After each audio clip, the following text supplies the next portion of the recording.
चल बेटा आ तो CM enter group 1 lollipop topic. Nair Rao ने एक जवाब दिया है, अकाउंटिंग स्टैंडर्ड्स का मतलब होता है, ए मुन्नी ध्यान दे, स्टैंडर्ड में कोई एक चीज स्पेसिफिकली डेफिनेट होती है जो सबको फॉलो करनी पड़ती है। ठीक है, गुड ट्राई। ओके, और कोई बताओ बताओ स्टैंडर्ड्स क्या होते हैं, सुनना चाहता हूं। आज हम लोग बस ये डिस्कशन करेंगे। बुक्स वुक्स बंद कर दो, कुछ भी लिखना नहीं आज। टेक्स्ट बुक भी बंद कर दो, आपका जो मैंने दिया हुआ बुक। शेट भैया, ये टेबल पे कैसे बैठते रहे मैडम लोग। हाँ बताओ, स्टैंडर्ड्स यानी क्या? आसान भाषा में मुन्ना ध्यान देना, accounting standards are the return policy document. अच्छा सुनो, मैं आपको पहले स्टैंडर्ड्स क्या और कैसे पैदा हुए वो बताता हूं। देखो ध्यान देना, आप सभी को अकाउंटिंग स्टैंडर्ड्स क्या होता है ये मालूम है, सिर्फ आपको ये नहीं मालूम कि ये अकाउंटिंग स्टैंडर्ड्स है। मैं अभी प्रूफ करके बताता हूं। मुझे एक चीज बताओ, बचपन से आप लोग क्लोजिंग स्टॉक का वैल्यूएशन कर रहे हो, कैसे करते हो? आपको क्लोजिंग स्टॉक की कॉस्ट भी दिया और मार्केट प्राइस भी दिया। कॉस्ट दिया 120 रुपया, मार्केट प्राइस 80 रुपीज़। बोलो आप बैलेंस शीट में कौन सी वैल्यू पे दिखाते हो? 80 पे। बस यही तो अकाउंटिंग स्टैंडर्ड्स ने बोला हुआ है। बट आपको पता था ये अकाउंटिंग स्टैंडर्ड्स ने बोला है, बरोबर है क्या? जब कभी भी कोई एक ही आइटम के लिए एक से ज़्यादा ट्रीटमेंट है तो उसमें से कौन सी ट्रीटमेंट फॉलो करना चाहिए ये स्टैंडर्ड्स बताते हैं। स्टैंडर्ड्स क्या करते हैं? आपकी ट्रीटमेंट को स्टैंडर्डाइज करते हैं। स्टैंडर्ड क्या करते हैं? आपकी ट्रीटमेंट को स्टैंडर्डाइज करते हैं। यस और नो?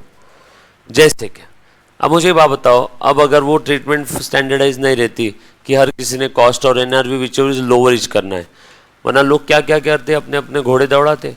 कोई हायर लेता, कोई लोअर लेता, कोई कॉस्ट लेता, कोई एनआरवी लेता, कोई मन से दूसरे मेथड से वैल्यू निकाल लेता। चलेगा क्या? एक रथ है, उसके ऊपर 4 घोड़े लगे हैं। एक घोड़ा इधर भागने की कोशिश कर रहा है, एक इधर, एक इधर, एक इधर। बोलो रथ कहाँ जाएगा? कहीं नहीं। कहाँ जाएगा? कहीं नहीं, कहीं जा ही नहीं पाएगा। जब तक यूनिफॉर्मिटी नहीं होती है, चारों घोड़े एक ही डायरेक्शन में अगर भागेंगे तो ही रथ आगे जाएगा कि नहीं जाएगा? चारों घोड़े अलग अलग डायरेक्शन में भागेंगे तो कहाँ जाएगा वो? कहीं नहीं। So there must be unidirection in the accounting treatment, there must be uniformity in the accounting treatment. और इस यूनिडायरेक्शन और यूनिफॉर्मिटी के लिए कोई ना कोई तो आपको होना चाहिए ना बताने वाला, ऐसा रहा तो ऐसे करना है, ऐसा रहा तो ऐसे करना है। तो बताने वाला कौन है? Standards. So standards are the return policy document issued by ICAI, Institute of Chartered Accountant of India, analyzed by ENFRA, national financial reporting authority. Don't worry, लिखने की जरूरत नहीं, कुछ भी बताऊंगा मैं सारी चीजें। Analyze by ENFRA। ENFRA उसे क्या करेगी? एनालाइज करेगी, और उसके बाद सेंट्रल गवर्नमेंट या कोई गवर्निंग अथॉरिटी उसे क्या करेगी? फाइनलाइज कर देगी, और आपकी किताबों में क्या बन के आ जाएंगे? Accounting standards. सो स्टैंडर्ड्स आपको गाइड करते हैं किस चीज में? किसी पर्टिकुलर आइटम के अकाउंटिंग ट्रीटमेंट के लिए। लॉलीपॉप टॉपिक है, एग्जाम में इसमें आउट ऑफ आउट नंबर आ सकते हैं। सिर्फ जो मैं बोल रहा हूँ वो 15-15 मिनट के लिए कुछ समय तक फॉलो करना है, दैट्स इट। बराबर है? 15 मिनट 20 मिनट, उससे ऊपर हम लोग नहीं पढ़ेंगे स्टैंडर्ड्स, बहुत ओवरडोज हो जाएगा, है ना। थेरी बहुत सारी इसमें और प्रैक्टिकल भी है, बट थेरी सारी लॉजिकल है, मतलब आपको थेरी को ऐसा रट्टा मारना नहीं है बैठ करके, कॉमन सेंस वाली है। सो ध्यान देना। So there must be uniformity in the accounting treatment given by the entity across the India और across the world. Sir across the world भी कोई स्टैंडर्ड है क्या? हाँ, उनको बोलते हैं ग्लोबल अकाउंटिंग स्टैंडर्ड। प्यार से आप भारत वाले उसे कहते हैं, इंडिया वाले कहते हैं IND-AS। क्या बोलते हैं? IND.AS, IND-AS। और भारत के बाहर वाले लोग उसी ग्लोबल अकाउंटिंग स्टैंडर्ड को कहते हैं IFRS। है दोनों एक ही, IFRS इंड AS दोनों एक ही है। भारत के बाहर वाले उसको बोलते हैं IFRS, और हमने उन्हीं IFRS को, सॉरी कॉपी पेस्ट नहीं, उन्हीं IFRS से प्रेरित होके हमने क्या बनाए, इंड AS। सेम सेम पप्पी सेम, बिल्कुल सेम है, नाम नंबर तक सेम है। हम क्या हुए, उससे प्रेरित हुए, कॉपी पेस्ट नहीं किया। ICAI ने कॉपी पेस्ट नहीं किया, ICAI उससे प्रेरित हुई है ना। प्रेरित is the modified version of copy paste, yes और नो। 97% से मैं 2-3% भारत के जो कुछ लॉज है ना, उन लॉस को मद्देनजर रखते हुए 2-3% का चेंज है। बट डोंट वरी, आपको इंटर लेवल पे 2-3% का चेंज क्या है वो भी नहीं, और इंड AS भी नहीं है, बराबर है। सो IFRS से प्रेरित होकर हमने क्या बना दिया, इंड AS। सो हम इंडिया वालों के लिए ग्लोबल अकाउंटिंग स्टैंडर्ड क्या है, इंड AS, और आउट ऑफ इंडिया वालों के लिए ग्लोबल अकाउंटिंग स्टैंडर्ड क्या है, IFRS। और IFRS और इंड AS दोनों सेम है।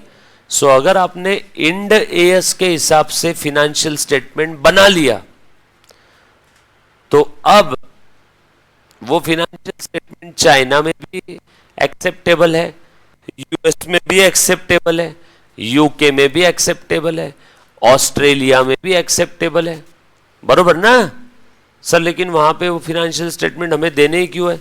अगर आप MNC कंपनी हो, आपका कारोबार इस ब्रह्मांड में हर जगह फैला हुआ है, तो आपका अकाउंटेंट इतना खाली थोड़ी है कि इंडिया के हिसाब से अलग फिनेंशियल स्टेटमेंट बनाएगा, US के हिसाब से अलग बनाएगा, चाइना के हिसाब से अलग बनाएगा, मर जाएगा वो बेमौत।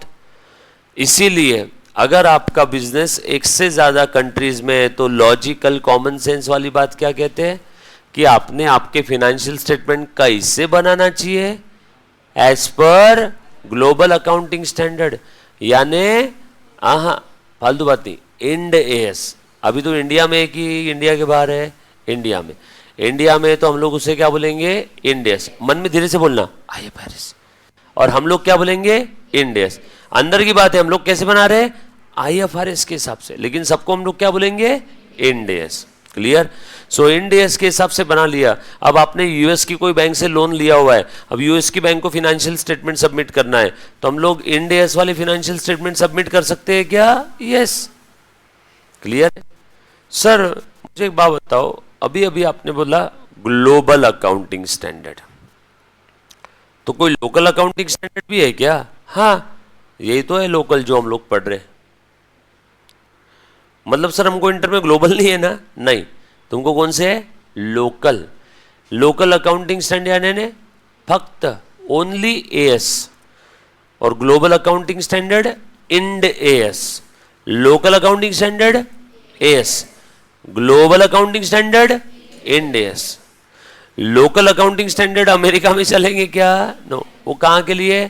इंडिया के। तो इन्हीं लोकल को हम लोग प्यार से क्या बोलते हैं, नेशनल अकाउंटिंग स्टैंडर्ड। और इंड AS क्या हो गया मेरे लिए, इंटरनेशनल अकाउंटिंग स्टैंडर्ड। यस और नो? थोड़ी बहुत चीजें समझ में आई क्या? चल, सो अच्छे से ध्यान देना, ये जो हमारे लोकल अकाउंटिंग स्टैंडर्ड है, इन्हीं को हम लोग क्या बोलते हैं मालूम है क्या? Gap, generally accepted accounting principle. जब एक ही आइटम के लिए अलग अलग ट्रीटमेंट हो सकती है, तो उस ट्रीटमेंट को स्टैंडर्डाइज करना है, जनरली हर जगह पे एक्सेप्टेबल करना है। कोई भी चीज हर जगह पे एक्सेप्टेबल कब रहेगी? जब वो सेम रहेगी। भारत में हर जगह एक चीज एक्सेप्ट होती है, मनी। साउथ में जाओ, नॉर्थ में जाओ, है ना, महाराष्ट्र में रहो, पैसा करेंसी स्टैंडर्ड है ना भारत में, रुपी। ऐसा है क्या महाराष्ट्र की करेंसी अलग, गुजरात की अलग? नो। तो स्टैंडर्डाइजेशन है ना मनी में। बाकी किसी को कुछ भाषा आए ना आए, हाँ हूँ नोट दिखाई कि सबको सब समझता है, हाँ आप बरोबर है, यस और नो। सो लैंग्वेज भले ही अलग होगी, लेकिन एक यूनिफॉर्म क्या है, करेंसी भारत में हर जगह सेम। तो ठीक उसी प्रकार से अकाउंटिंग ट्रीटमेंट भी हर जगह पे सेम रहना चाहिए, अगर एक स्पेसिफिक आइटम है तो, यस और नो। सो किसी एक बिजनेस के अंदर में कोई एक आइटम है तो उसका अकाउंटिंग ट्रीटमेंट या उसका फिनेंशियल स्टेटमेंट में प्रेजेंटेशन कैसे रहेगा? सेम रहेगा, सब जगह सेम एक्सेप्टेबल रहेगा, लेकिन उसके लिए कोई ना कोई आपको बताने वाला तो चाहिए कि ये है वो सेम। जैसे स्टॉक के वैल्यूएशन के लिए बहुत सारी ट्रीटमेंट है, कॉस्ट पे दिखाओ, एनआरवी पे दिखाओ, विच एवर इज लोअर पे दिखाओ, विच एवर इज हायर पे दिखाओ, मत दिखाओ, चूल्हे में जाओ, कुछ भी करो, बट कोई ना कोई बताने वाला तो चाहिए ना, सबने ऐसा करना है। यस और नो? पहले लोग एक दूसरे से टकराते थे जाते आते, फिर एक स्टैंडर्ड आया, जहां आने वाले लेफ्ट से जाएंगे, आने वाले राइट से आएंगे, तो इसलिए टकराना बंद हो गया ना, स्टैंडर्ड आया कि नहीं? तो हर कोई, जब आप आगे बढ़ते हो तो आपने कहां से आने का है? Keep your left. यस और नो? जब आप ऐसे जा रहे हो, अगेन कीप योर लेफ्ट, तो जाने आने वाला एक दूसरे से टकराएगा नहीं, स्टैंडर्ड है। तो ठीक उसी प्रकार से अकाउंटिंग की भी दुनिया में कुछ स्टैंडर्ड होते हैं। यस और नो? और वो स्टैंडर्ड आपको क्या करते हैं? फिनेंशियल स्टेटमेंट प्रिपेयर और प्रेजेंट करने में मदद करते हैं। यस और नो? ताकि आपके फिनेंशियल स्टेटमेंट्स जनरली एक्सेप्टेबल हो, ताकि आपके financial statement true and fair picture show करें, ताकि आपके फिनेंशियल स्टेटमेंट क्या वेटेज रहे। सर वेटेज, बैंक लोन देने के पहले आपके financial statement as per accounting standard है कि नहीं चेक करती है, वरना पता चला आपने आपके मन से अकाउंटिंग ट्रीटमेंट दिया हो। सो स्टॉक के वैल्यूएशन के लिए बहुत सारे रास्ते थे, रास्ता 1, रास्ता 2, रास्ता 3, रास्ता 4। इन चारों में से आपने कौन सा यूज किया? कॉस्ट और NRV which ever is lower. किसने बोला ये? अकाउंटिंग स्टैंडर्ड नंबर 2 ने। किसने बोला? 2 ने। बोल जोर से, 2 ने बोला। ठीक है, ये बात समझ में है? और भी बहुत सारी बातें बोलते हैं अकाउंटिंग स्टैंडर्ड्स। अकाउंटिंग स्टैंडर्ड्स 1 क्या कहता है? सर कितने स्टैंडर्ड है? 32 बस। सर हमको कितने पढ़ना है? 5-6 ही पढ़ना है, बराबर है क्या? वैसे 32 है। सो भारत के अंदर में till date 32 accounting standard issue की है। किसने? Institute of Chartered Accountant of India ने। अकाउंटिंग स्टैंडर्ड क्या करते हैं? फिनेंशियल स्टेटमेंट प्रिपेयर करने में मदद करते हैं। किसको? एनटीटी को। अगर एएस ना होता तो क्या होता? हर कोई अपनी अपने घोड़े दौड़ाता, अपने अपने अकाउंटिंग ट्रीटमेंट करता, हर कोई अपने फायदे के लिए अकाउंटिंग को तोड़ मरोड़ के रख देता। मुझे इस बार प्रॉफिट ज़्यादा दिखाना है, मैं क्लोजिंग स्टॉक का वैल्यूएशन ज़्यादा दिखाऊंगा मार्केट वैल्यू पे। मुझे इस बार प्रॉफिट कम दिखाना है, डिविडेंड कम देना है, मैं क्लोजिंग स्टॉक का वैल्यूएशन एट कॉस्ट दिखाऊंगा। हर कोई अपने अपने हिसाब से करता ना। और मुझे एक बात बताओ, एक आलू बनाता, एक कांदा बनाता, अब बताओ ये आलू और कांदा कंपेरेबल है क्या? या तो दोनों आलू होना चाहिए या तो दोनों कांदा होना चाहिए। तो दोनों को आलू या दोनों को कांदा कौन बनाएगा? Accounting standards. सो स्टैंडर्ड्स आपके फिनेंशियल स्टेटमेंट प्रेजेंटेशन में क्या लाते हैं? ऐसे करो, यूनिफॉर्मिटी लेके आते हैं। यस और नो? ताकि वो कंपेरेबल रहे, बराबर है? कंपेरेबल बाहर वालों के साथ भी, और अपने खुद का पिछला और अपने खुद का आज उसके साथ भी। मेरा प्रीवियस और मेरा करंट ईयर भी तो कंपेरेबल रहेगा ना। और कंपेरेबल कब रहेगा? जब यूनिफॉर्म बेसिस पे बनाऊंगा। तो बहुत सारे स्टैंडर्ड्स आए। सर स्टैंडर्ड्स क्यों आए? जहाँ कहीं पे भी किसी एक आइटम के लिए एक से ज़्यादा रास्ते होते हैं तो वहाँ पे किसी न किसी को अवतार लेने की ज़रूरत पड़ती है उस सब सिचुएशन को ठीक करने के लिए। और वहाँ पे कौन पैदा होता है? स्टैंडर्ड। तो AS1 पैदा हुआ। AS1 कहने लगा डिस्क्लोजर देना होगा। आपको नंबर और नाम दोनों याद रखना है स्टैंडर्ड के। AS1 क्या कहने लगा? डिस्क्लोजर देना होगा। सो अकाउंटिंग स्टैंडर्ड नंबर 1, पहला स्टैंडर्ड बोलता है ए अकाउंटेंट। अच्छा, सारे स्टैंडर्ड क्या बोलते हैं शुरुआत में? हे अकाउंटेंट सुन, you have to disclose all the accounting policies. तूने सारी अकाउंटिंग पॉलिसी का क्या देना है? डिस्क्लोजर। कौन सी अकाउंटिंग पॉलिसी है S1 भैया? वो जो तूने फिनेंशियल स्टेटमेंट प्रिपेयर करते वक्त यूज की है। फिर इसने पूछा जैसे तूने इन्वेंट्री का वैल्यूएशन कैसे किया? एट कॉस्ट और NRV which ever is lower. चल लिख डिस्क्लोजर, ताकि users of the financial statement जो भी शेयर होल्डर्स रहेंगे उनको समझ में तो आए कि इन्होंने कैसे क्या किया है स्टॉक का वैल्यूएशन। AS1 बोलता है डिस्क्लोजर दे, उसका कैलकुलेशन दिखा कैसे किया। तो सो फिनेंशियल स्टेटमेंट प्रिपेयर करते वक्त आपने जो जो पॉलिसीज यूज की है पॉलिसी का एग्जाम्पल, स्टॉक को वैल्यू करना एट कॉस्ट और एनआरवी विच इज लोअर, ये है पॉलिसी का एग्जाम्पल। गुडविल के वैल्यूएशन में हमने सुपर प्रॉफिट मेथड यूज किया, ये है पॉलिसी का example. Provision for doubtful debt consider किया है, ये हमारी पॉलिसी है, ये भी है पॉलिसी का एग्जाम्पल। पॉलिसी क्या होती है? जहां कहीं पे भी किसी एक चीज को करने के एक से ज्यादा रास्ते हैं तो उन हर रास्तों को बोलेंगे पॉलिसी। जैसे ये बच्ची ऑल इंडिया मेरिट 1 आ गई तो सब लोग इसके पास आ जाएंगे, ये देखो ये ऐसे। बताइए मैडम, आप ऑल इंडिया मेरिट 1 कैसे आए? आपकी पढ़ाई की पॉलिसी क्या थी? तो फिर ये बोलेगी हाँ मैं रात में पढ़ती थी, दिन में पढ़ती थी, अकेले पढ़ती थी, दोस्त के साथ पढ़ती थी, नहीं पढ़ती थी, कैसा पढ़ती थी। तो मेरिट आने के बहुत सारे रास्ते हैं, दिन में भी पढ़ के मेरिट आ सकते हो, रात में भी पढ़ के, सुबह पढ़ के, अकेले पढ़ के, दुकेले पढ़ के, ग्रुप में पढ़ के, अलग अलग रास्ते से मेरिट आ सकते हैं। बट उसमें से आपका कौन सा रास्ता था? चलो डिस्क्लोजर दो। समझ में आया क्या? सो इसीलिए AS1 क्या बोलता है? Disclose disclose disclose disclose disclose. AS1 क्या कहता है? Disclosure of the accounting policy which you have utilise in the preparation and presentation of financial statement. उसका नंबर क्या है? 1। अरे याद रखने के लिए लॉजिकल एक स्टोरी बता देता हूं। लड़का लड़की पहली बार एक दूसरे से मिलते हैं, शादी के लिए बात चल रही है, पहली बार एक दूसरे से मिलते हैं तो एक दूसरे को क्या देते हैं? डिस्क्लोजर। लड़का बोलता है देख मेरी 4 गर्लफ्रेंड थी, चरस गांजा अफीम एक बार लिया है, डेली स्मोकर ड्रिंक करूं, ये मेरा ऐसा है। क्या दीदी? अब लड़की बोलती मुझे क्यों बता रहा है? नहीं डिस्क्लोजर देता हूँ, पहली मुलाकात है ना अपनी, बाद में कल चल के ये नको बाहर किसी वाले से पता चला तो मैंने तुझे बताया नहीं था, ये सर नो।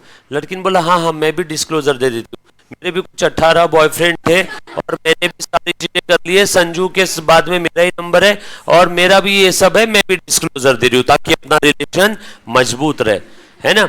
सो जब रिश्ता सच के भरोसे होना चाहिए ना, तो दोनों ने एक दूसरे को क्या दिया? पहली बार लड़का लड़की मिलते हैं, पहली बार यानी AS1, पहली बार में क्या देते हैं? डिस्क्लोजर। तो AS1 पहला स्टैंडर्ड का नाम क्या है? डिस्क्लोजर। किसका? अकाउंटिंग पॉलिसी का। सो ये स्टैंडर्ड कहता है हे अकाउंटेंट सुन, you have to disclose all the accounting policies which you have prepared in the preparation presentation of financial statement. और कैसे दिखाना है? At 1 place.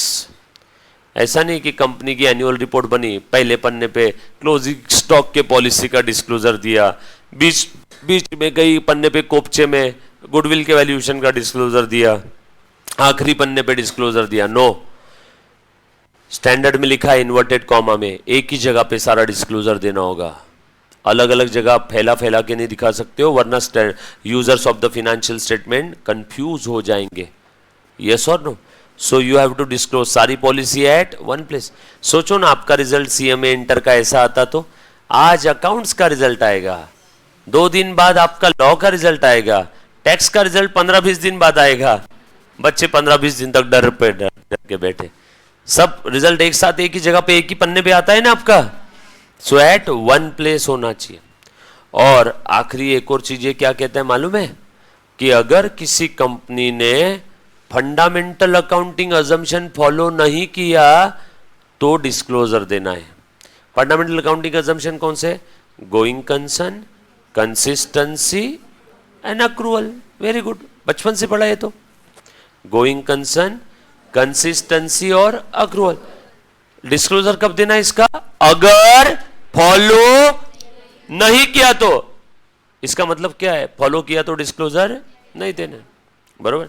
जैसे मैं आपके घर पे फोन लगा के बोल रहा हूं आज आपकी बच्ची क्लास आई थी, आज भी आई थी, ओ वाओ आज भी आई थी। आपके पापा क्या बोलेंगे? सर क्यों थक रहे हो, जिस दिन आई उस दिन फोन लगा के बोलते हो, क्यों रोज रोज कर रहे हो? काम करो, थोड़ा सा उल्टा करते, जिस दिन नहीं आएगी फोन करके बोलना। तो सेम डिस्क्लोजर का वैसी है, going concern, consistency, accrual. Follow हो रहे तो डिस्क्लोजर की जरूरत नहीं है, जिस दिन फॉलो नहीं होंगे तब डिस्क्लोजर देना है। क्लियर है? डिटेल में इसके बारे में जानकारी लेंगे नेक्स्ट लेक्चर में, बरोबर है। Thank you very much, love you all, take care, bye.